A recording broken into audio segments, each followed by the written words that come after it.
ഭയങ്കര വിഷമത്തിൽ മന്തി ഉണ്ടാക്കുന്ന ആൾക്കാരെ കണ്ടിട്ടുണ്ടോ? എന്നാൽ ഞാൻ ഉണ്ടാക്കും. എനിക്ക് വിശന്നിട്ട് വയ്യ ഗൈസ്. അപ്പം ഞാൻ വിചാരിച്ചു ഇവിടെ ആരുമില്ല, ഞാൻ ഒറ്റയ്ക്കാണ്, എന്നാൽ പിന്നെ കുറച്ച് മന്തി അങ്ങോട്ട് തട്ടിക്കൂട്ട് മന്തി ഉണ്ടാക്കാമെന്ന് വിചാരിച്ചു. അതിന് മന്തി റൈസൊന്നും ഇല്ല, എന്നാലും ഉള്ള ബിരിയാണി റൈസൊക്കെ വെച്ചൊരു തട്ടിക്കൂട്ട് മന്തി നമുക്ക് ഉണ്ടാക്കി നോക്കിയാലോ. അപ്പോൾ ഇത് നമുക്ക് മന്തിക്ക് വേണ്ടി ഒരു 1.5 ഗ്ലാസ് റൈസാണ് കേട്ടോ വേണ്ടത്. ഞാനത് കഴുകി കുളുത്തി വെക്കുന്നുണ്ട്. ഇനി നമുക്ക് ചിക്കൻ മാരിനേഷൻ ചെയ്യണം. അതിലേക്ക് മന്തി റൈസ്, എൻ്റെ കയ്യിൽ മന്തി മസാല ഉണ്ടായിരുന്നു. അപ്പോൾ അതിലേക്ക് 1 സ്പൂൺ കാശ്മീരി ചില്ലി, ഒരു 1/4 ടീസ്പൂൺ കുരുമുളക് പൊടി, 1/4 ടീസ്പൂൺ ഗരം മസാല, കുറച്ച് ഉപ്പ്, കുറച്ച് സൺഫ്ലവർ ഓയിൽ, ഇത്രയും മിക്സ് ചെയ്തിട്ടാണ് ഞാൻ മാരിനേഷൻ ചെയ്യുന്നത്. മാരിനേഷൻ ചെയ്തിട്ട് ചിക്കൻ നമുക്ക് വെള്ളമൊന്നും ഒഴിക്കേണ്ട, ജസ്റ്റ് അടച്ച് വെച്ച് വേവിക്കുക കേട്ടോ.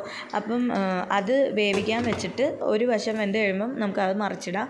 അപ്പോൾ അതിൻ്റെ ഒരു വശം ഏകദേശം ആയിട്ടുണ്ട്. ഇനി അതൊന്ന് മറിച്ചിട്ടും കൂടെ വേവിക്കാം. എന്നിട്ട് വേണം നമുക്ക് റൈസ് ഞാൻ ഈ പാത്രത്തിൽ തന്നെ ആട്ടോ ഉണ്ടാക്കുന്നത്. എനിക്ക് ജലദോഷമാണ്, അപ്പം അത് കാരണം ഞാനൊരു ചുക്ക് കാപ്പി ഇട്ടതാണ് കേട്ടോ. ഇനി തന്നെ നമുക്ക് റൈസിനുള്ള മസാല എടുക്കാം. അതിന് ഞാനൊരു ഇച്ചിരി പെരുംജീരകം, പിന്നെ ഒരു കഷ്ണം പട്ട, ഒരു 3-4 ഗ്രാമ്പു, പിന്നെ ഏലക്ക, ഒരു 4 ഏലക്ക, കുറച്ച് കുരുമുളക്, പിന്നെ തക്കോലം, പിന്നെ ജാതിപത്രി, ഇത്രയും സാധനങ്ങളാണ് എടുത്തിരിക്കുന്നത്. പിന്നെ ബേ ലീഫ്, കുറച്ച് മല്ലിയും കൂടി ഇട്ടിട്ടുണ്ട്. ഇത്രയും സാധനങ്ങളാണ് ഇട്ടിരിക്കുന്നത്. അതെടുത്ത് നമുക്ക് ആ എണ്ണയിലേക്ക് തന്നെ, ചിക്കൻ മാറ്റിയ എണ്ണയിലേക്ക് തന്നെ ഇട്ട് കൊടുക്കണം.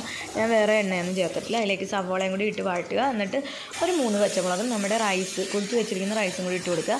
എന്നിട്ട് ഞാനൊരു 2.25 ഗ്ലാസ് വെള്ളം ഒഴിച്ച് കൊടുക്കുന്നുണ്ട് അത് വേകാനായിട്ട്. കുതിർത്തി അരി ആയതുകൊണ്ട് 2.25 ഗ്ലാസ് വെള്ളം മതി. പിന്നെ അതിലേക്ക് ഒരു ഉണക്ക നാരങ്ങ, പിന്നെ ഒരു ചിക്കൻ ക്യൂബ്, പിന്നെ ആവശ്യത്തിന് ഉപ്പ്, എന്നിട്ട് ഇളക്കിയിട്ട് അത് അടച്ച് വെക്കണം. അത് അവിടെ ഇരുന്ന് വേവട്ടെ. ഇനിയാണ് നമുക്ക് നമ്മുടെ മന്തിയുടെ മുകളിൽ വെക്കാനുള്ള സ്പെഷ്യൽ ആ ഒരു സംഭവം ഉണ്ടാക്കാനുള്ളത്. അതിന് ഞാനൊരു 1.5 മുറി സവോള എടുത്തിട്ടുണ്ട്. ആ സവോള അരിയണം. ഒരു 4 അല്ലി വെളുത്തുള്ളി, എന്നിട്ട് 1 സ്പൂൺ ബട്ടർ പാനിലേക്ക് ഇട്ട് ചൂടാക്കിയിട്ട് കുറച്ച് സൺഫ്ലവർ ഓയിലും കൂടി ചേർത്ത് കൊടുക്കണം.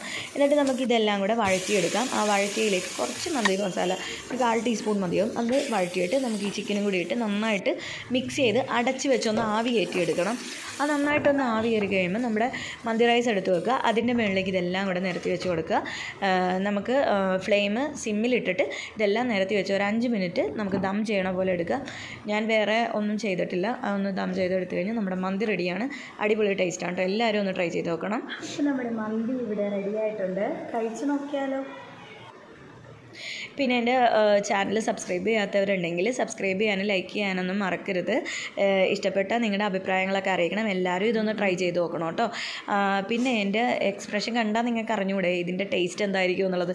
അതുകൊണ്ട് എല്ലാവരും ഇതൊന്ന് മസ്റ്റ് ട്രൈ ആണ് കേട്ടോ.